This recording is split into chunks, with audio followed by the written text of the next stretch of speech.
Hi guys, took apart a DVD player last night. This is the inner workings, the mechanical bit. What can we show you? If I just press that release just there, that releases the tray. So if I pull it right out, we can look inside. Got stepper motor there for driving the laser in and out across the surface of the DVD, stepper motor there for actually spinning the DVD, and a little DC motor there for driving the carriage in and out when you actually load the DVD. And I was looking at this and I was thinking I could probably have a bit of fun with this. I'll get rid of all that lot because I don't need it for what I want to do. But what I'm going to do is make a, what can we call it, a CrawlerBot. That's one of my little projects, ongoing projects, or an inchworm is another word I've heard them described as. If I just turn it back over again, I've pulled the wires out from the DC motor, and if I connect this 1.5 volt battery to it, tray slides out nicely. Obviously if I turn it the other way around, it slides back in again. So I have a plan. That's the introduction. I'll do a bit of work and start videoing again. Right, first bit of work I'm going to do is take that tray out, or mechanical unit, whatever you want to call it, because I actually don't want that for this project.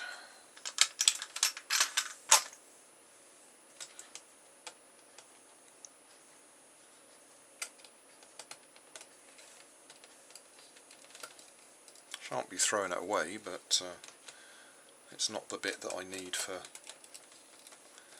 this CrawlerBot, or inchworm as I'm calling it.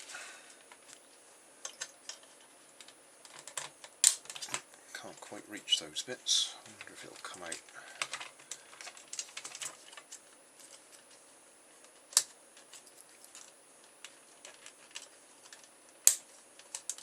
Yeah.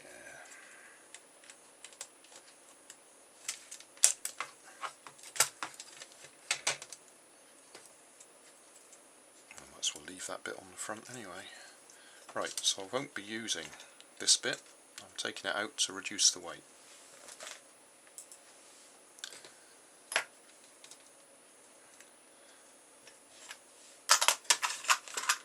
So all we got left now is the plastic tray that slides in and out, and the DC motor. There's also a little bit of circuitry there. I don't know if we'll be able to see it, it's probably too dark, but there's a little switch in there that's mechanically operated by the tray. When the tree goes home, it actually operates that little switch. Right, next instalment. I'm a little bit disappointed because I've actually gone and bought something. I don't like buying things, I like to use salvaged items, but I wanted a toggle switch.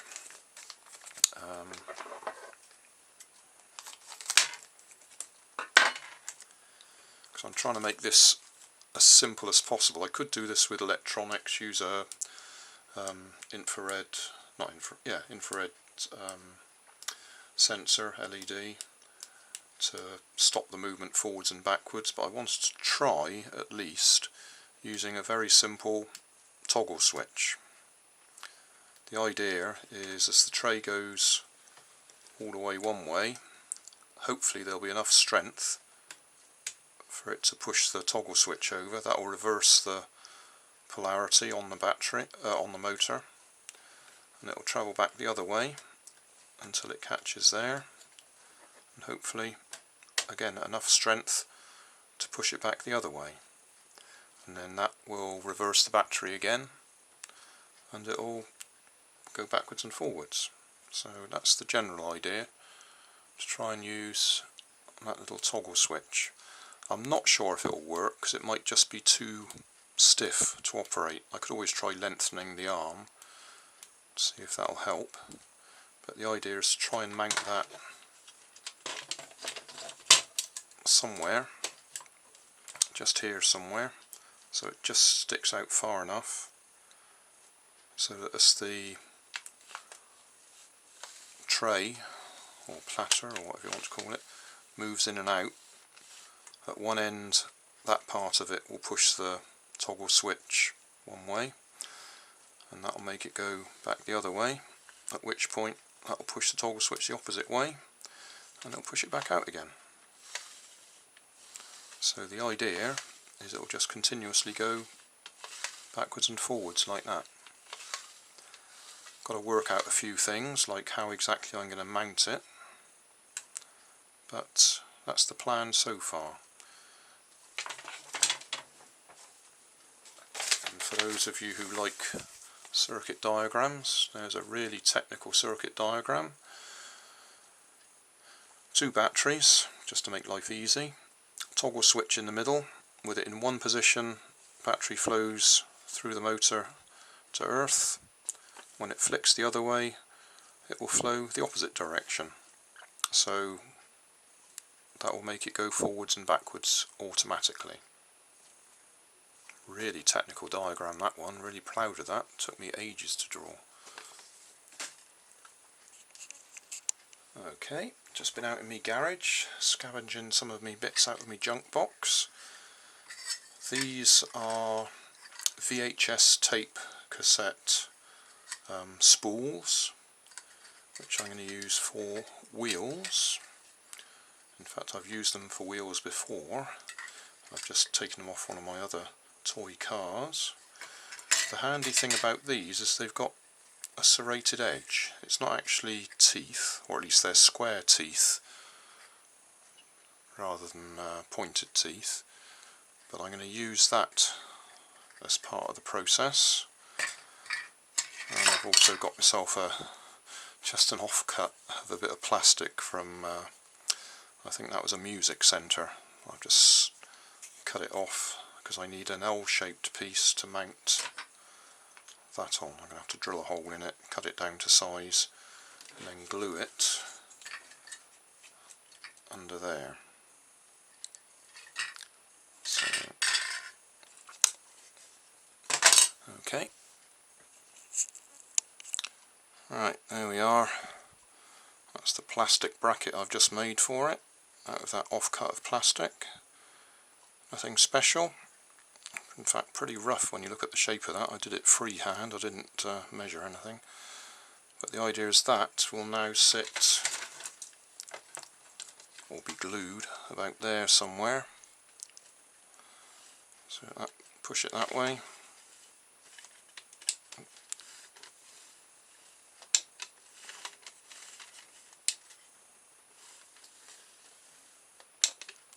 That's the general idea. See if I can glue that in place.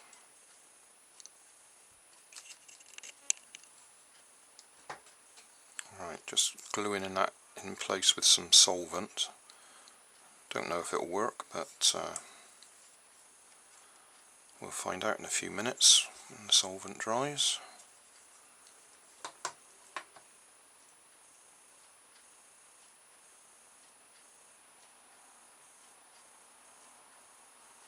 It does actually say allow 10 minutes before handling and then a further 8 hours before putting into service.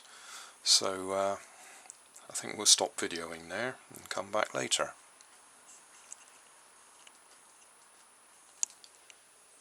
Right, back again.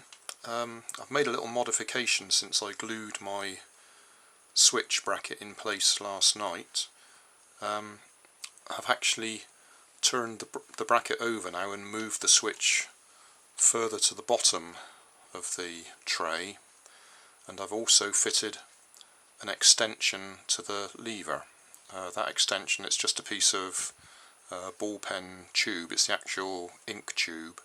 I've just heated it a little bit and pushed it over the end of the lever arm. So now, if I just push that back that way, connect my motor up temporarily, and hopefully you just saw that click across. And if I do it the other way around, connect the battery up,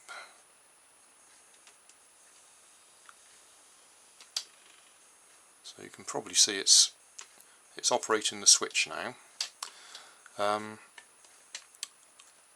I'm not that happy with it. It's still possibly taking a bit too much effort, so I'm going to build up a little bit so that I'm connecting to that lever higher up, so it's got more leverage to operate it. And I'll probably cut up that, which is a bit of ballpen tube, and just mount it there to push the lever from a slightly higher position so it's got more leverage. I'll do that in a minute. Next thing I'm going to do is mount some wheels, I think, just so we can get an idea of where we're going next.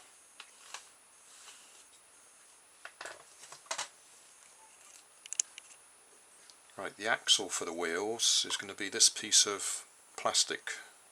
It is actually a tube that was part of a garden ornament. That was the bit that stuck in the ground.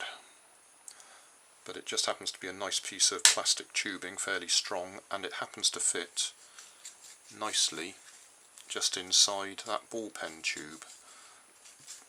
So I'm going to cut the ballpen tube up into a couple of pieces, mount them on the end there. Can't see that, there we go, on the end, and then use that as the axle, the bearings for the axle for the back wheel or front wheels, depending on which way you want to think it's driving, and then do something similar on the front of that tray as well. Put something on there like that so I can mount the wheels on the front as well. And then it starts getting a bit more complicated. Right, so I've put the axle tubes in place on that end and the other end. I've also added these well, ballpen tubes to increase the throw, or the effect on the throw, on the leverage of that little switch. So if I just push it forwards,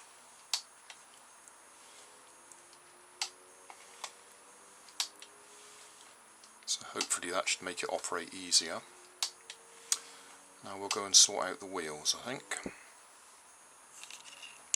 Right, still a fair way to go yet, but with the wheels in position it gives you some idea of where we're going with this.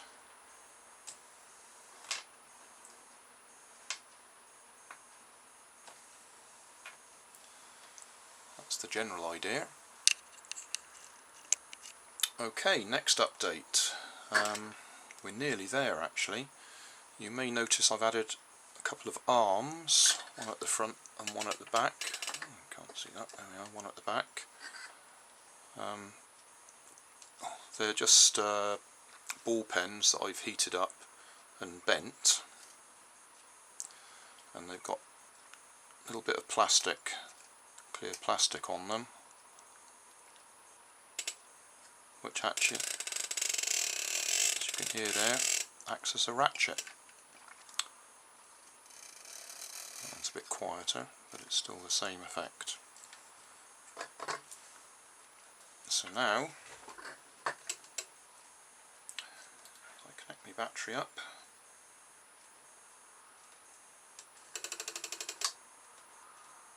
swap it over,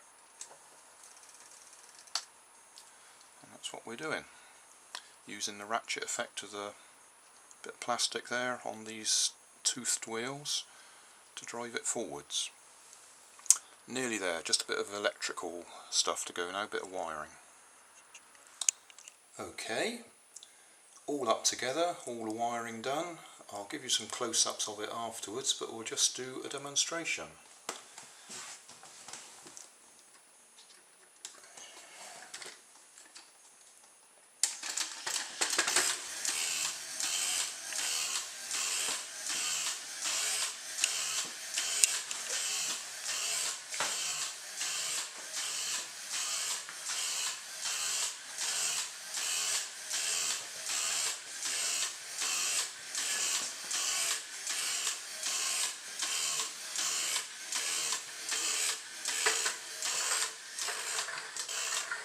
stuck.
Okay, so off we got. Just a toggle switch being switched backwards and forwards, being driven by the DVD tray. The wheels, let's look at the back wheel because that one's not moving. The wheels are actually the spools from a VHS tape, cassette tape. And I've got, let's switch it off. Right. Okay, what can we say? As I say, the wheels are the spools from a VHS cassette tape. They happen to have nice little toothed edges to them, so I'm using just a piece of clear plastic to access a ratchet so that they can move forwards but not backwards. Same on the front wheels, which are actually a bit noisier. So as the carriage goes forwards, pushes the toggle switch, that reverses the flow of current through the motor. So it comes back, pushes the toggle switch back the other way, reverses the flow of current again, and it goes forwards, and so on. And because of the ratchet effect on the wheels, it ensures it moves forwards all the time. I'm using 9-volt batteries to actually run the power. That looks like a bit of fancy circuitry or something. All it is I'm using the on-off switch from that circuit. Nothing else is actually in use, even though there are some bits underneath there. Toggle switch, motor. I better put the diagram on at the end so you can see what the diagram is, although it's a very, very simple diagram. I'm pleased with that. That's making use or recycling or upcycling a scrap DVD player, or at least the tray from the DVD player. Not quite sure what to call it, probably an inchworm because it moves forward step at a time. I'd like to have called it a CrawlerBot, but no, I don't know. CrawlerBot or inchworm, call it what you like. But there we are, that was a success and that was quite fun.